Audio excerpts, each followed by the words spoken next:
Plastic জগতের যা আছে আলহামদুলিল্লাহ বাল্টি বদনা মগ ছাড়া সব করি।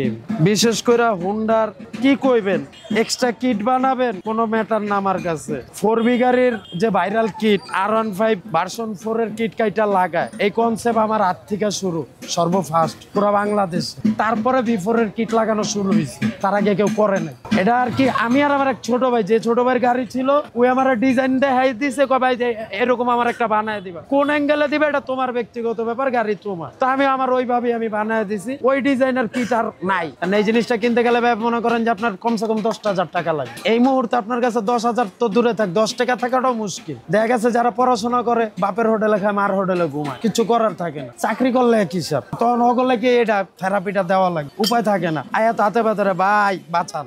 নতুন তো মনে করেন যে আমার বাবারও ক্ষমতা নাই ভাই, এক কেননা নতুন কমোডা হয়ে যাবে আপনার লোকে মিছা কথা কওয়া। আর যে কাজটা যেভাবে কইরা দিব ইনশাল্লাহ আপনার এখান থেকে আর প্রবলেম হবে না, নতুন হবে না 19-20 ভাইয়া।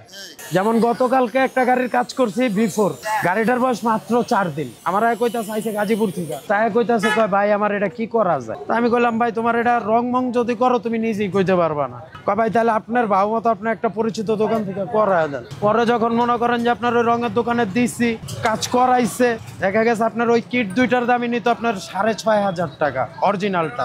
10 বছর আগে আমি নিজে কি ছিলাম আর এখন আমি নিজে কি আছি ওটা নিজেটা নিজে দেখলেই বোঝা যায়। এই জিনিসটা বুঝলেই হয়ে যায়, কিন্তু যেটা আমরা এখনকার পোলাপেনারা বুঝে না। এই গাড়িওয়ালারা দেখা মনে হয় না যে কলেজে পড়ে, কিন্তু আমার কইতাছে আমি ভার্সিটিতে পড়ি, আর কথা হই না আমি আইসা দিছি, আমি কি কমু ভাই। তো এই যে আপনার এই জিনিসটা আগুনে পুইরা কিন্তু এইরকম হয়েছে, তো এই জিনিসটা উনি পায় নাই। তো এই জিনিসটা না পাওয়ার ক্ষেত্রে কি করতে হবে, এটা আমি বানায় দিব। পরে এই বড় ভাই শুধু জাস্ট কালার করে নিব কিংবা স্টিকার করে নিব, দুইটার যদি কালার করে তাইলে হ্যাঁ নিজে কইতে পারবো, আর যদি স্টিকার করে তাইলে মনে করেন হালকা বোঝা যায়। এই যে জিনিসটা বসছে না এইভাবে, এই পাশটাও বসবে, বসার পরে এই অংশটা আপনার এই পর্যন্ত পুরো শেপটা আমি তৈরি করে যেমনটা ছিল সেম কোয়ালিটি হবে। এটা ভাই মনে করেন যে আমার এই ডিপার্টমেন্ট আমার PhD করা, তো আল্লাহর রহমতে আমার সমস্যা হয় না এখন পর্যন্ত, ইনশাল্লাহ হবেও না। আমি অনেক ছোট থেকে করি, আমার যখন 7 বছর বয়স আমি স্কুলের পাশাপাশি আর কি করতাম, যার কারণে পরে এই বাবাই আমার ওস্তাদ, ওই বাবার কাছ থেকে এটা শিখা। তো বাবা শুধু ঝালাইটা শিখেছে, মডিফিকেশন বাবা শিখায় না, কেন ওনাদের সময় মডিফিকেশন ছিল না। এটা ভাইয়া কাজের উপরে ডিপেন্ড করে, এক একটা কাজের রেট এক এক রকম। যেমন আপনার এই গ্লাসটা ভাইয়ারা আইনা দিচ্ছে, আমি লাগাই দিলাম, ফিটিং করলাম, আর এই জায়গাটা আমি রিপেয়ার করে দিতেছি, মাত্র 600 টাকা খরচ। আমাদের এখানে আরো ভ্যারাইটি হয়, ডিজাইন আপনার কাজ আমার, আপনি যেইভাবে বলবেন জিনিস আর কি, আপনি যেভাবে যাবেন আমরা চেষ্টা করি ঠিক সেইভাবেই দেওয়ার। দেখা গেছে যে আপনার গাড়ির দাম 2 টাকা হোক আর 2 কোটি টাকা হোক, আপনারটা আপনার কাছে কোটি টাকা দাম, তো ওই জিনিসটাই হিসাব করি। আমি ওই টেম্পোরালি কাম জানিও না করিও না ভাই। এই জায়গাটা বাইরে $1.5 দিলাম, এনে 2টা ফুটা ছিল, এটা কালার, যার কারণে এটা করছে।